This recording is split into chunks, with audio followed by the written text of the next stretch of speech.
Welcome to Lightbeam classes students. तो हम लोग कर रहे हैं यहाँ पे real numbers chapter 1 of class 10th।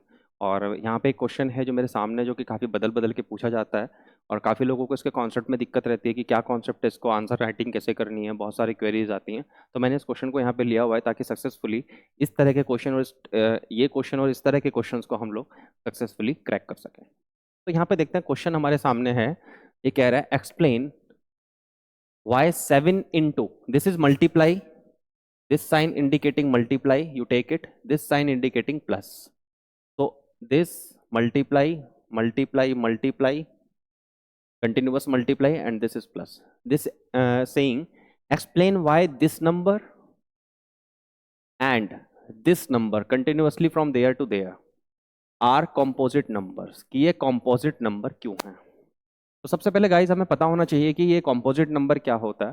देखिए, दो तरह के नंबर्स हमारे पास होते हैं। एक होते हैं प्राइम नंबर्स, मैं यहाँ पे रफ में आपको बता रहा हूँ, this is our rough part for your conceptual understanding. तो दो तरह के नंबर मेरे पास होते हैं, एक होता है प्राइम नंबर और दूसरा होता है मेरे पास कॉम्पोजिट नंबर। इन दोनों के बीच में 36 का डिवीजन होता है, मतलब 36 का आंकड़ा होता है।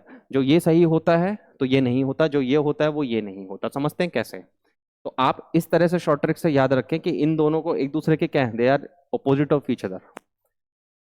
तो कंपोजिट नंबर और प्राइम नंबर। देखिए, प्राइम नंबर क्या होता है? प्राइम नंबर वो होता है जिसका जो फैक्टर होता है वो फैक्टर सेल्फ होता है एंड वन होता है ओनली। जैसे मैंने एग्जांपल लिया यहाँ पे 11, 11 को कौन डिवाइड कर सकता है? 1 कर सकता है और 11 कर सकता है, इसके अलावा कोई नहीं कर सकता। उसके बाद मैंने एग्जांपल लिया यहाँ पे कि आपका 7, 7 जो नंबर है वो क्या है कि 7 को 1 कर सकता है और 7 ही डिवाइड कर सकता है और कोई नहीं कर सकता। ऐसे नंबर्स प्राइम नंबर्स होते हैं। कंपोजिट नंबर इसका उल्टा। आपको कुछ कुछ हिंट मिल गया होगा कि इन इन नंबर्स को, कंपोजिट नंबर्स वो नंबर्स होते हैं जिनको 1 भी कर सकता है, वो सेल्फ भी कर सकता है, और उसके अलावा मिनिमम एक नंबर तो होगा ही होगा जो उसको डिवाइड कर सकता हो। जैसे मैंने एग्जांपल लिया 12, 12 को 1 भी डिवाइड कर सकता है, 12 भी डिवाइड कर सकता है। उसके अलावा कौन कौन डिवाइड कर सकता है? इसको 2 भी डिवाइड कर सकता है, इसको 6 भी डिवाइड कर सकता है। क्योंकि 2 और 6 दो नंबर मुझे मिल गए, अगर एक भी नंबर 1 और 12 के एक्सट्रैक्ट मिला मिला होता तो भी ये नंबर क्या बन जाता? कंपोजिट नंबर बन जाता। यानी कि जो प्राइम फैक्टर्स हैं वो उनके अलावा भी कोई ना कोई अलग होना चाहिए। ओके, जैसे 33, 33 को कौन डिवाइड कर सकता है? 1 भी कर सकता है, 33 भी कर सकता है, ऐसे तो सब में होता है। लेकिन इसके अलावा कौन कर सकता है? इसके अलावा 3 भी कर सकता है और 11 भी कर सकता है। तो ये नंबर क्या हो गया? Composite number. तो इस तरह से हम समझते हैं कि प्राइम नंबर, कंपोजिट नंबर क्या है। यानी कि इस कॉन्सेप्ट पे ये क्वेश्चन पूछ रहा है, इस कॉन्सेप्ट पे क्वेश्चन पूछ रहा है, इसका मतलब जरूर कुछ ना कोई नंबर होगा जो इन दोनों को डिवाइड कर सकता होगा। तो यहाँ पे देखते हैं, explain why this and this are composite numbers. यानी कि ये भी कंपोजिट नंबर है और ये भी कंपोजिट नंबर है। तो हम लोग सॉल्यूशन के अंदर लेते हैं लेट। तो यहाँ पे लिया हमने let a is equal to, ये जो a नंबर है 7 इंटू 11 इंटू 13 प्लस 13। सो यहाँ पे आप देख रहे होंगे कि ये मल्टीप्लाई में है और ये क्या है? ये एडिशन में है। तो क्या कॉमन आ सकता है? 13 कॉमन आ सकता है। 13 मैंने इसमें से कॉमन लिया तो यहाँ पे बच गया 7 इंटू 11 इंटू 1, इसकी जगह 1 आ जाएगा। और उसके साथ में यहाँ पे क्या होगा कि यहाँ पे हमारे पास क्या बचेगा? यहाँ पे हमारे पास, चूंकि ये 13 है और बीच में क्या है, मैं पॉजिटिव को सर्कल में बना रहा हूँ ताकि आप लोगों को डाउट ना हो। 13 बाहर चला जाएगा तो यहाँ पे क्या बचेगा? 1। यानी कि नंबर जो है ये क्या है? 13 एंड दिस 77 प्लस 1। तो अब आप यहाँ पे देखिए कि यहाँ पे नंबर क्या है कि नंबर हो गया ये, यानी कि 13 इंटू 78। और 78 के क्या हो सकते हैं?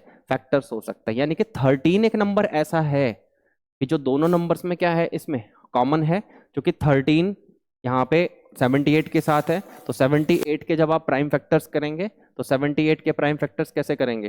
2 3 जा 6, 9, 13, 3 एंड दिस इज 3। तो ये कितना हो गया? ये हो गया 13 इंटू 2 इंटू 13 इंटू 3। तो आप देख रहे हैं कि जो भी प्राइम फैक्टर्स है उसमें 2 भी है, 13 भी है और 3 भी है, तो more than one prime factors यहाँ पे इन्वॉल्व हैं, तो इसीलिए क्या है, ये कॉम्पोजिट नंबर है। क्योंकि अगर ये प्राइम नंबर होता है, कॉम्पोजिट नंबर नहीं होता, तो बेटा इसके फैक्टर कैसे आते हैं? जैसे आप 11 के फैक्टर करेंगे तो क्या आएगा, 11 इंटू 1, केवल वो नंबर होगा, मल्टीप्लाई में कौन होगा, 1 होगा। उसके अलावा 7 है तो 7 क्या होगा, 1 इंटू 7, केवल 2 नंबर होंगे। लेकिन आप यहाँ पे देख रहे हैं कितने नंबर हैं, यहाँ पे 4 नंबर है। अगर 13 को भी इसके साथ इंक्लूड किया जाए स्क्वायर में तो भी 3 नंबर है। Since prime factors have more than 2 factors, दो से ज्यादा फैक्टर्स हो गए, तो इट इज एक कॉम्पोजिट नंबर। तो ये क्या है, एक कॉम्पोजिट नंबर है।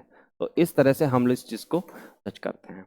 उसके बाद क्वेश्चन का जो सेकंड पार्ट है कॉम्पोजिट नंबर, उसके बाद जो क्वेश्चन का सेकंड पार्ट है बी जो नंबर है वो मैं क्या ले रहा हूँ, 7 into 6 into 5 into 4 into 3 into 2 into 1 and now the plus here and this is 5। अब आप देख रहे होंगे कि 5 भी कॉमन है, तो b is equal to 5, 7 into 6, 5 तो बाहर आ गया तो ये बचा 6, इसकी जगह 1 आ जाएगा, 4 into 3 into 2 into 1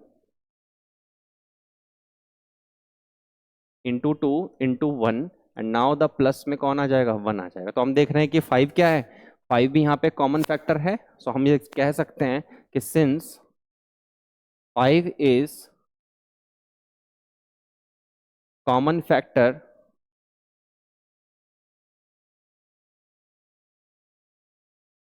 of both numbers,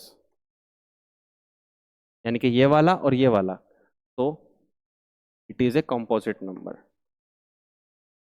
it is a composite number. क्योंकि इसके भी फैक्टर्स क्या आ रहे हैं, 5 में कॉमन आ रहा है, तो इसीलिए ये भी क्या है, कंपोजिट नंबर है। आप फर्दर अगर इसको सॉल्व करेंगे, वैसे उसकी नेसेसिटी नहीं है, क्वेश्चन में टाइम वेस्टेज होगा, क्या आप मल्टीप्लाई करके फिर ऐड करके उस नंबर के भी प्राइम फैक्टर निकालेंगे तो भी 2 या 3 प्राइम फैक्टर से क्या आ जाएंगे, ज्यादा आ जाएंगे। तो हम देख रहे हैं कि यहाँ पे क्या है कि दोनों के दोनों नंबर कंपोजिट नंबर है। This is the explanation for this. I hope कि ऐसे क्वेश्चन को करने के लिए आप लोग को दिक्कत नहीं होगी, आप इसी कॉन्सेप्ट के थ्रू जाकर के उन क्वेश्चन को सॉल्व कर सकते हैं। Thank you very much.